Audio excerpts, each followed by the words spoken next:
Alrighty, y'all, to get us started.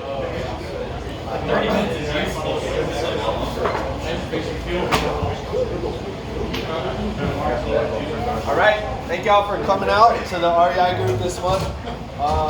Looks like we still got a little food coming out, but we'll go ahead and get started. So I'm Austin. I'm with Thunder Sun Homes. That's my company. Got some of the team here today. So we're going to talk about maximizing wholesale profits today. So I'm going to share a couple of strategies, techniques. One, hopefully at least one that you haven't seen or heard of before, but I'm going to share 3 of them. So where we'll start this discussion, because y'all know I'm big on following the market and the economy and all that kind of stuff. Do y'all think we are in a level market, heading towards a recession, or heading towards an expansion? Who thinks we're heading towards an expansion? Who thinks we're in a level market? Who thinks we're headed towards a recession? Okay. I know some people that still are gung-ho that that things are gonna keep flying up. So the important thing is just to know kind of how to deal and how to adjust your strategies in each market. This doesn't mean we're in one right now. I don't think we would say that we're in a downturn because things are still going well in the real estate market, but probably what's going to be coming. So what I want to talk about is at each stage of the cycle, there are things that get easier. So during the expansion and peak, certain things get easier, certain things get harder. During the recession and recovery, other things become easy during that time, while things that might have been easy before become more challenging. So during the expansion leading into the peak, what's the biggest challenge? Is it finding deals, funding deals, or selling properties? Which one would y'all say is the biggest challenge? Which is basically in the market we've been in, the expansion going into the peak. Finding deals. Yes, finding deals. So if you can find a deal right now, really easy to sell them. There's a lot of funding out there. There's a lot of money flowing. So the challenge and where people put their efforts is towards finding deals right now.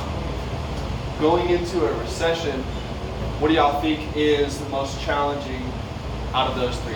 Finding a deal, funding it, or selling a deal?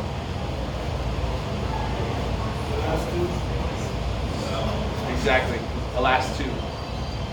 So lending requirements tighten up. So you need to have a good credit profile. And then selling deals, there's just less people that you can sell to. So during that time, the easy thing is finding deals. So the reason I bring that up is because as a wholesaler, if you just are a one-trick pony, you don't have any other options, and you just are relying on, I'm going to find a deal and I'm just going to wholesale it, the next day. That works right now, but it's not always going to work. So when the market shifts, you can't just have one thing that you do. You need to have multiple options. So that's why I always come back to this profound quote that he who has the most options has the power. And that's my quote.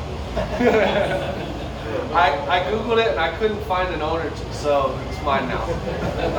I think that's how that works, right? Whoever makes it popular. So since we need options, I'm going to go over 3 different strategies to maximize your wholesale profits. And these work especially in a recession, but they work right now. So basically what we're looking at is if you implement just one out of these 3 things right now, your margins are going to go up on your deals. So it's not something you need to wait to do. When the market turns, you'll have multiple ways. So instead of losing a deal, you'll still be able to do a deal. So in a good market, more margins. In a bad market, you can still do some deals. Let's get into the first one. Wholetailing. Who knows what wholetailing is? By show of hands. Familiar with it? That's mine now. That's right. Oh, it was the test. That's what I bought from Samuel. And I actually wholetailed that one. So who can give us just a working definition of that? You want to tell people what wholetailing is? It's pretty much just putting lipstick on it and selling it. Yeah. So wholesale it's wholesale plus retail. So it's kind of a mix of the two. So this is the process. You buy and close on the property. You usually clean it out. Do minor cosmetic repairs. You're not doing a full flip, just minor stuff. And then you list it for sale on the MLS. You could sell it off market, but that's typically what a wholesale is. So how do you price it? I'm going to show you the formula. This is really simple, and you're going to see why this is a good exit strategy on certain deals. This is how I price it. I take 90% of the ARV, I subtract out the repairs that are needed, and then that's my list price. So y'all know the formula for a wholesale deal, right? It's 75% of the ARV minus repairs. So if you can instead get 90%, that's 15% more margins on your deals. So you can make a lot more money. So Wholesale. the repairs needed is the basic ones you're going to be, right?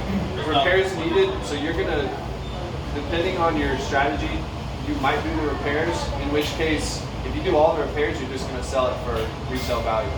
But typically on a wholesale, you're gonna leave a couple of things out that the homeowner can come in and add value themselves. So that's the repairs that you're leaving that still need to be done.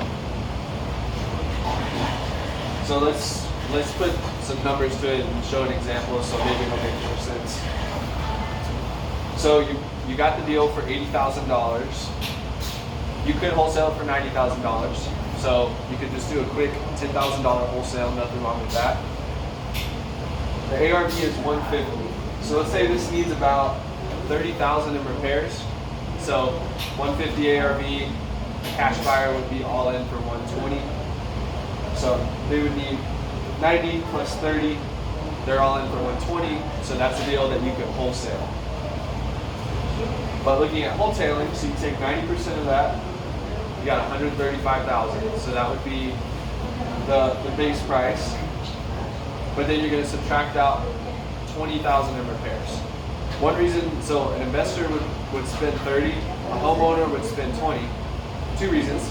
You're going to do just a little bit of cosmetic touch-ups to boost it, so you'll spend a few thousand, but also they're going to DIY a lot of stuff, so they're not going to be paying top prices for a contractor. They'll paint it themselves, they'll do all that stuff themselves, so their cost is going to be a little less.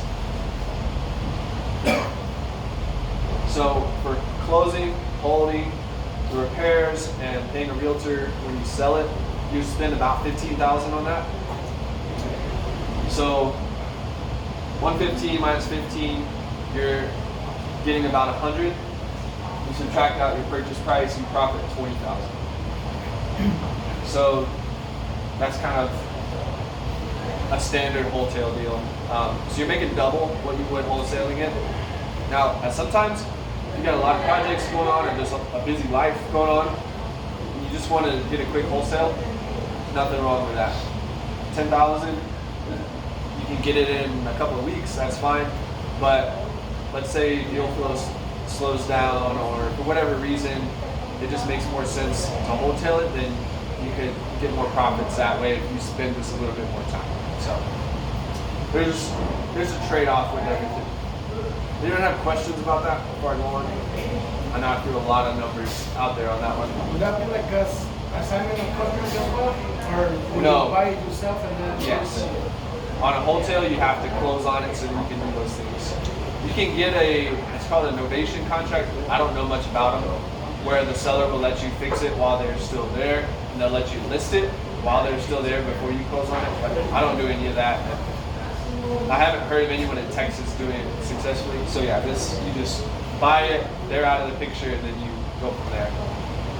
So that's why it does add some closing fees, some holding costs as well as part of that 15,000. So you definitely have to get a lot higher price for it to make sense. So this is the scenarios with deals. You don't want to wholesale everything. Wholesaling is great. These are when it makes sense. If it's a hoarder house, so if the house looks like this, and people are like, I don't know what the floors look like, I don't know what the cabinets look like, I don't know what all this looks like, it turns into a big gamble for them. And if you can just close on it, clean it out and they can see it, they might offer you $20,000 more just based on being able to see everything, having a blank slate. If there's bad smell in there, close on it, get the smell out, you deal with that, and the value of the house goes up.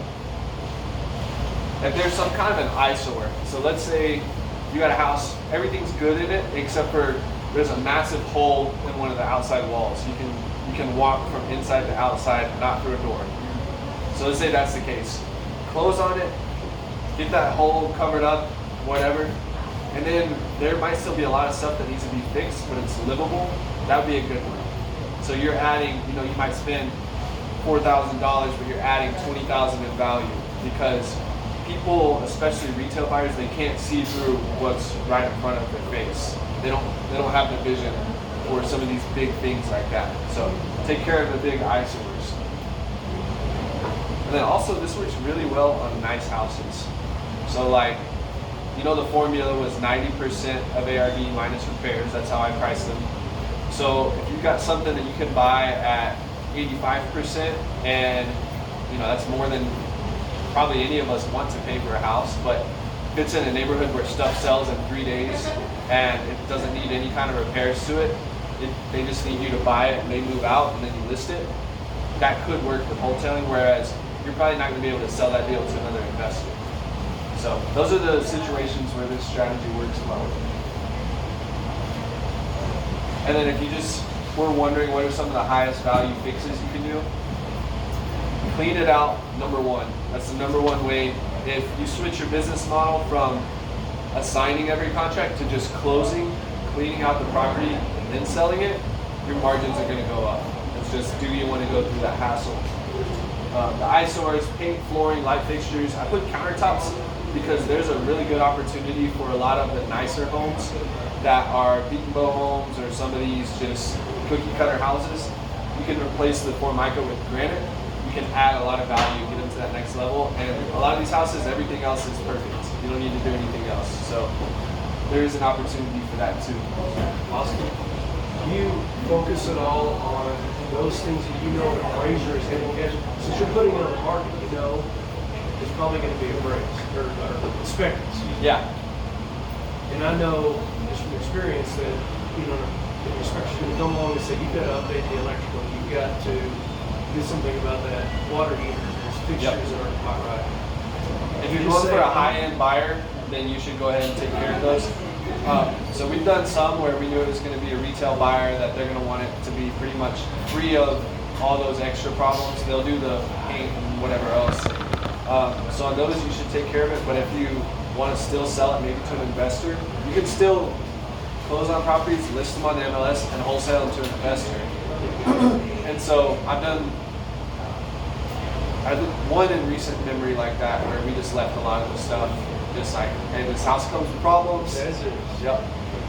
Yeah. So both work. You just gotta figure out which one you want yours to fit into. It's different buyers. All right. Before we go on, any other wholesaling questions? If you think of any, ask them at the end. We'll have more time. So the second strategy. This is one that I don't know if I created it, but I would love it if more wholesalers would do this and sell us deals this way.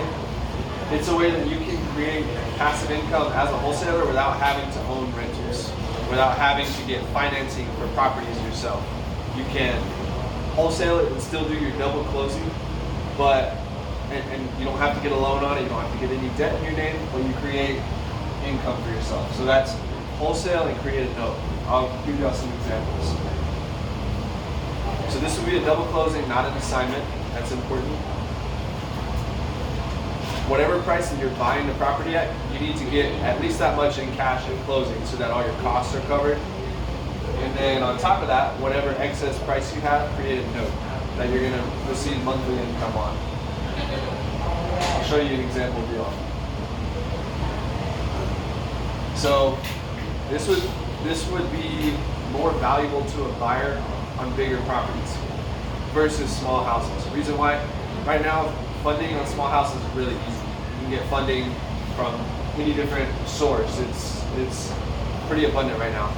funding on multifamily and commercial a little bit more difficult right now. So that's why I have the higher purchase price here. So if you're looking at doing this as a strategy, maybe the bigger properties are where you might want to start off and focus. So purchase price 350, ARV 500. Let's say this one needs no repairs in this example. Does everyone know what ARV is? It's after repair value. So if you didn't know, that's what it is. It's what the property is worth once you fix it up, or if it needs no repairs, that's the market value. You're just getting a discount. So you can sell this deal for $425 with terms. $425 is like 85% loan to value or something. It's more than us investors want to pay. But what we always say is, if it's my price, your terms. I'll pay you cash, whatever. But if it's your price, my terms. So if you give good terms, you can get a better price. So they would give $375 at closing, your buyer would. So you pay off the $350 that you owe, you get $25,000 in cash at closing. And then you would owner finance $50,000. So, and that would be roughly $500 a month if you charge 12% interest. So what this is gonna do for your buyer, and I've bought multiple properties like this, I've sold a property like this, is it's gonna help with the financing. So if a bank will come in and lend 80%, they say you have to bring 20% down on a commercial property. We don't care where it comes from. You got a bank that'll do that. It could be a seller carry. So you could help your buyer come in with zero cash if you structure it like this. So if they're paying a little bit more, but instead of having to pay $50,000 down or something, they're paying zero down, they'll be happy. They'll be really happy. And you get to create a note for yourself. That was all I had on that one. Any questions before we move on? Is anyone confused by that? Cool, pretty straightforward. So would the buyer be paying you the note and the bank mortgage? Yes, they would be paying two notes. And you would be second position. So if a foreclosure happened, the bank would be first position. So you go to an actual lien on the property. Yes. That's why the lender has to be okay with it. Yep. They'll see it. The way you structured it, the $500 a month interest only, did you do like a balloon note in a couple of years? You can do that. 50K is due? How did you do it? On the one that I sold, we had a short amortization. I think it was 8 years or so. So we didn't have a balloon. You're just gonna let that play out 8 years? Yeah, and then they usually pay it off sooner. The ones that I've bought, they're not as flexible. One of them we did amortize over 10 years, so I don't have to pay them off. The other one, I think he had a 3-year balloon. I paid it off in 1 year, I think. So yeah, it's just a negotiation point that you can have with them. So yeah, and if they do want a balloon, that's where you have to pay them off. So if it's a 3-year balloon, they say, hey, we'll finance it to you, and you'll make interest payments, but after 3 years, you got to totally pay us off. So you can do that because this still helps you get into a deal as a buyer. So if you're a wholesaler, wholesaling with someone, you could still help them because it will help them get in with no money. Then they'll improve the property, do what they need to, refinance you out. So a balloon doesn't have to be a scary thing, if you have a plan for it. Okay, we'll go on to the third and final one. So owner finance and sell the note. Remember, these are all strategies as a wholesaler. So these are things you can do as a wholesaler without having to own the property. Because I know I said owner finance, and probably a lot of y'all here are like, well, I don't want to, or I'm not at the place where I can buy properties and hold them in my name yet. So this strategy can be done without having to own the property yet. And I've got our good friends at Legacy Second Chance over here if you want to talk to them afterwards. The reason I have their picture up here is because I've done a bunch of deals with them this way. It's helped me to sell deals that maybe I couldn't get the price I wanted otherwise. I've done wholesale deals like this where I'll show you the structure with them, but if you're gonna do it, I would go with them first, and only if it's some crazy deal that they can't do, try to find your own note buyer. But honestly, just don't do the deal if they won't do it. So here's what these look like. So you could already own the property, or you could just have a contract to purchase the property. You're gonna market the property as an owner finance deal. And so you're gonna look for a buyer, someone that's gonna come in that wants to buy it with you financing it. You'll send them over there, get them approved, get the buyer approved, and then you'll assign them the deal and get paid at closing whenever it all closes.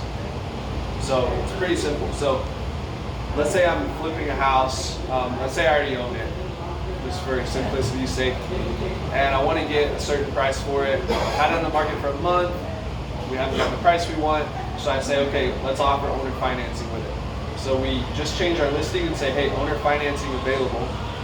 We get a buyer come in, we get the buyer approved over here, and then we'll just assign that contract to them. So now Legacy Second Chance is our buyer. So they're gonna pay us outright, they're gonna pay us out in full at closing, we get paid out, and then they are actually doing the owner financing to the people that are buying, if that makes sense. So this is a way to, you can offer the benefits of owner financing without having to be the one actually waiting, you know, over a 30-year amortization to get paid. So is the numbers to you the same as if you outright sold it? Did they just finance It it could in be. the market? Yeah, it could be. Let me show you the numbers. Okay. So right here. So let's say we got it for 100,000. The sale price is 140. I would net 132. So there's two ways to look at this. And y'all can correct me if anything's changed, but we've done a lot of deals. So they're gonna need a 5.5% markup and a 10% down payment. So that 5.5% markup, it can either just come down out of the price that you've agreed with the people on, or you can say, hey, this is our price, but there's gonna be a finance charge of 5.5%. So you can get this number and the end buyers would pay more. So it just depends on how you want to structure it. But it's either you get the full amount or a 5.5%, you take the hit on a 5.5% markup. But typically you're selling it for more than you could without this anyways. So yeah, let me go through this example deal. So let's say this is a wholesale deal. So let's say you don't own it, you don't want to own it, you just want to get the most money possible out of your wholesale. So you got it under contract for 100,000. You found a buyer, you marketed it, you told your seller what you were doing, you marketed it, you got someone that will buy it for 140, and then they get them approved over here, and you assign them the deal, take it to closing. They're gonna pay you out 132 on that deal, and you'll profit 32,000. So pretty straightforward. It can be a little confusing conceptually, but that's what the deal would look like. So basically you get cashed out. It's just like if you had a cash buyer and they would pay you 132, and you take your money, you pay off the seller, and you've got your profit. Same deal, it's just doing it with an owner finance buyer. Being able to tap into the retail market, get top dollar, but still be able to sell it and get paid off at closing.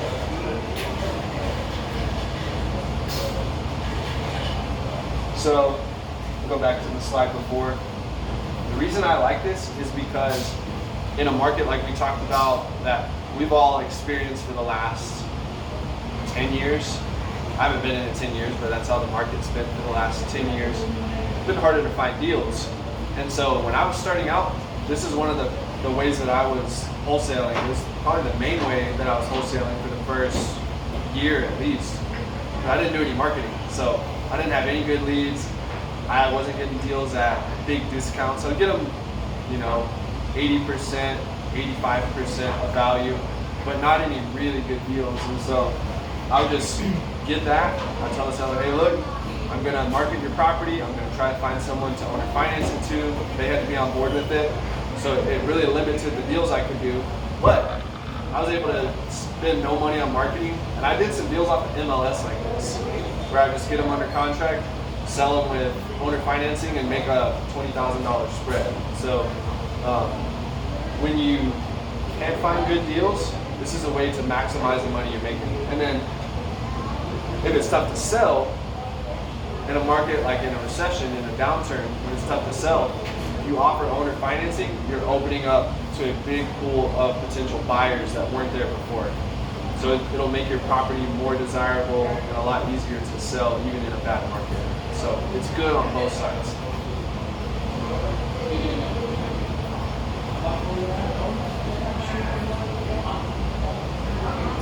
So why owner financing works? Oh, do you have a question?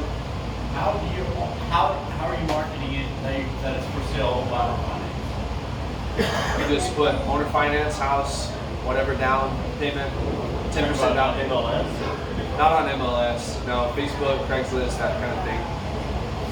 And if you already own it, yeah, you just list it on the MLS and still put it on Facebook and whatnot, but you just put that in your description. But doing it as a wholesaler, I will say it is more tricky. I don't really do it anymore. I just close on stuff and then we can sell it like that. But I mean, I did a lot of deals that way. So if you're willing to just do a couple extra steps, you can make a lot more money. So with owner financing, the reason you have a bigger buyer pool, the reason you can get a premium is because there's business owners that can't get qualified for a mortgage that have plenty of money, people that have new jobs that can't qualify with plenty of money, people with not the best credit that have plenty of money. And there's not many options out there for owner financing. So if you're going to be one that provides that option, then you kind of have a captive market. They kind of have to follow your rules when it comes down to that in your terms. So it allows you to maximize your sales price if you do it that way. So on the numbers, was anyone still confused on how all that works? It's totally okay. I just want to make sure it's clear. Everyone good on that? Cool.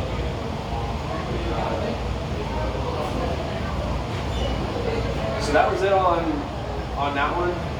Just to recap, we covered wholesaling, creating a note when you wholesale, so you get passive income, and then offering owner financing and getting cashed out at closing as the three strategies.